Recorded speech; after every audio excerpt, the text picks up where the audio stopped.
Nako mga kabibig, tila yata may ibang hangin na kung saan ay parang nagtataka si Senator Risa Hontiveros kung bakit alam ni VP Sara ang affidavit ni alias Rene bago daw itong si alias Rene ay nag-post ng video publicly. Tila may isang katalinghagaan ang nasa isip ni Senator Risa Hontiveros. Sabi ng mga bashers ni VP Sara, baka si VP Sara daw di umano ang mastermind ng alias Rene. Baka si VP Sara daw ang nagbayad kay alias Rene para mag-recant. Uy, grabe naman yung mga imagination nyo, no? May ebidensya ba kayo na si VP Sara ang mastermind? Nang dahil lang sinabi ni VP Sara na nabasa ni VP Sara ang affidavit ni alias Rene before nag-vlog siya, nagpa-video-video siya publicly, alam mo naman maraming connection si VP Sara. Vice President yan, di ba? Of course, baka may nakapagsabi na kay VP Sara or kung sino man ang nasa likod ni alias Rene ay baka nagsabi na yan kay VP Sara na something going on at may isang pasabog. So, hindi na shock si VP Sara sa pasabog ni alias Rene kasi nabasa na niya ang affidavit ni alias Rene. Baka sa tamang panahon, lalabas si alias Rene. Baka sa tamang panahon, haharap si alias Rene kay Risa Hontiveros. Yung face-to-face. Naku, kaya nga, Senator Risa Hontiveros, parang na-puzzled siya ba? Bakit alam ni VP Sara ang affidavit ni alias Rene before ito nag-video publicly? Kung ako si Risa Hontiveros, isipin ko, meron kayang connection si alias Rene at VP Sara?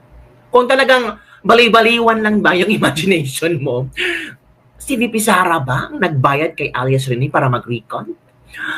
Hawak ba ni VP Sara si alias Rene? VP Sara na. Pero hindi, hindi ganoon sa VP Sara.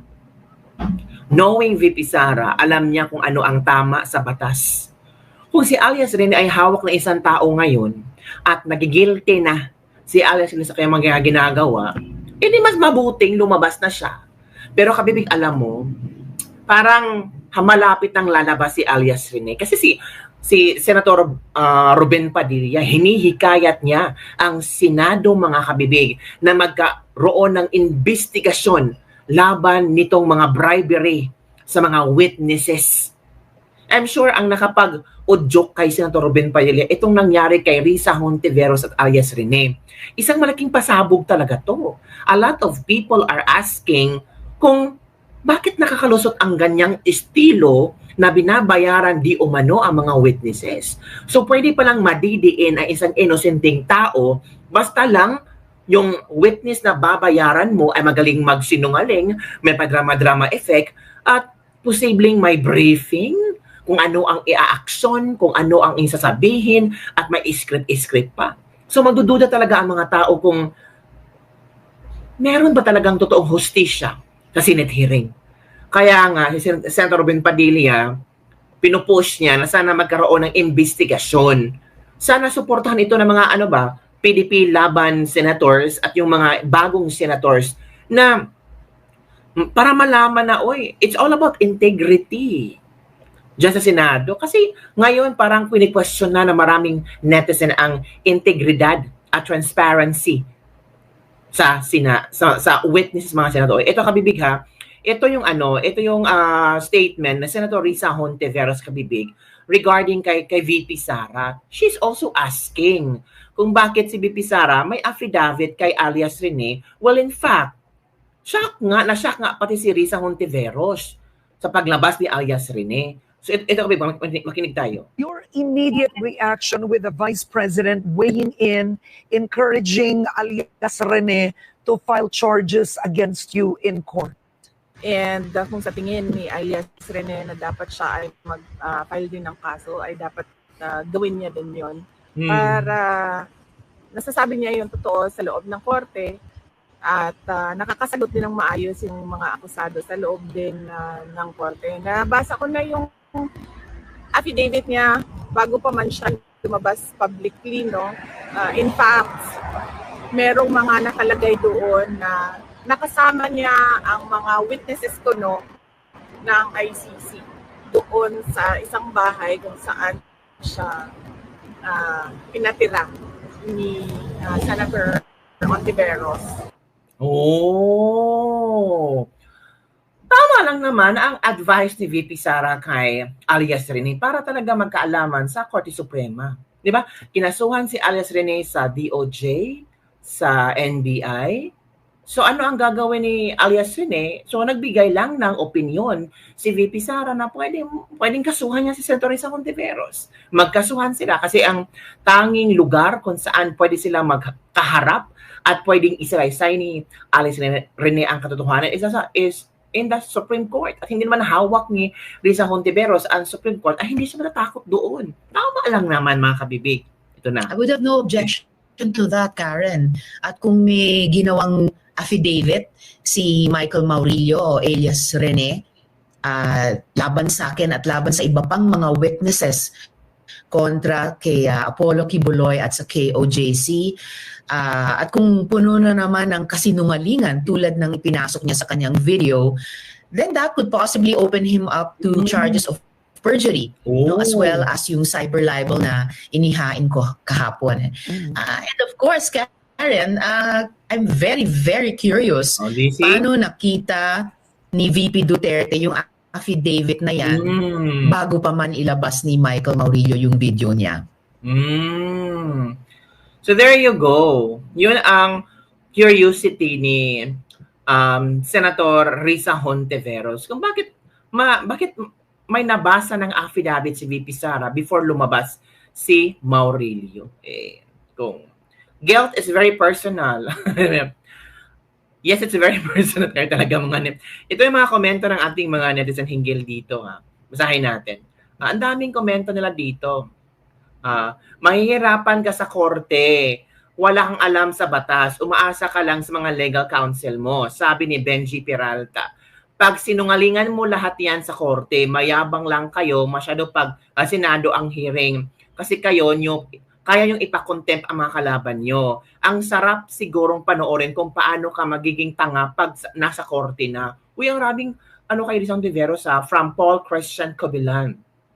Ikaw ang puno na sinungaling. Ang katotohanan ay hindi mo ito mapipigilan. Walang masama na mananalo. Ang mabuti ay malalantad sa katotohanan. From Lai Ferrer. Ito pa.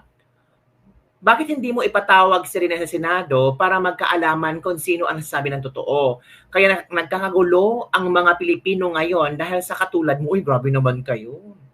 Very effective gamitin ang yung paawa effect. Booking ka na, Risa Hontiveros. Opinion lang po. Hontiveros, wala kang matibay na ebidensya na mag-DDN sa mga kinasuhan mo po. But you, panigurado at sigurado na merong ebidensya mag-DDN sa'yo para matapos na ang kahibangan kung malaking hangarin o ambisyon maging presidente sa Pilipinas po. VP Sara, pilit mong idinidiin sa 125 confidential funds. Yung gobyerno, trillion, billions po, naging bulag, pipi at bingi kayo kasi nakikinabang ka at iba pa. Yan ang katotohanan at di maitatanggi po. Di binabalita po ng mga bias na balita. From Gemrald Villones. So yun ang mga komento ng mga netizen hinggil sa pagsagot ni Senator Risa Hontiveros. Nako, wag kang maniwala kay VP Sara, nagdadrama lang yan. Kung si VP Sara ang nakabasa sa affidavit, siya ba ang magiging mastermind? Hawak ba niyan si alias Rene? Uy, Robin naman. Diba? Lumalakas ang kutob ko na nasa likod nito ay si Sara Duterte kay alias Rene. Oh, di ba? So, yun ang mga komento ng mga netizen hinggil dito mga kabibig. Saka kayo, ano ang iyong reaction?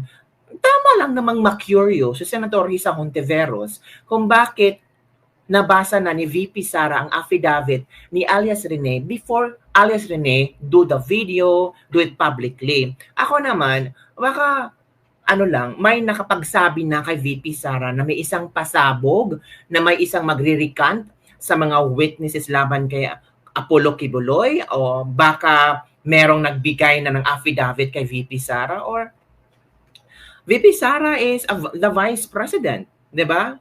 So, may power siya. Di ba, kabibig? So, hintay-hintay tayo, ha? Baka later on, mag-a-update si Senator Risa Hontiveros kung bakit si VP Sara ang unang nakabasa ng affidavit ni Alias Rene. Because I know Senator Risa is now curious. So, kailangan niyang mag-research, kailangan niyang malaman ang rason behind this, mga kabibig. At the other thing, matutuloy kaya itong mungkahi ni Senator Ben Padilla na magkaroon ng investigasyon laban sa mga witnesses na di umano ay receiving bribery, receiving money para maging witness, para magsalita ng hindi totoo, kahit under oath sila, no? As in, grabe, no? Nandahil lang sa pera, magsisinungaling ka. Nandahil lang sa pera, ididiin mo ang isang taong inosente at magdrama-drama ka. Tapos grabe, no? May briefing pa. So, kailangan talagang imbestigahan ito. So, asang-ayon ba kayo kay Senator Ben Padilla na dapat imbestigahan itong klaseng kalakalan sa loob ng Senado or maybe sa Kongreso, mga kabibig, di ba? Sana suportahan ito ng ilang mga senador. Kasi marami na rin mga netizen na sabing para matapos na itong Alias Rene versus Risa Hontiveros, dapat magharap na sila. Magharapan na sila. Pero sabi ni VP Sara, sa korte sila magharapan. Di ba? Sabi ng isang netizen, oo, sa korte para, kasi ang senador pwedeng magpa-contempt. Di ba? Pwedeng i-contempt si Alias Rene kung nasa Senado. So mas buti daw sa Korte Suprema kasi malayang makapagsalita si Alias Rene, malaya siyang magsabi ng katotohanan. Ang tanong, si Alias Rene, katotohanan kaya ang kanyang sasambitin? Nako, maghihintay tayo mga kabibig, ha? Yun lang po ang ating Unlegacy Libak-Libak for today. Don't forget to like, subscribe, and share this video. Bye everyone! See you next time.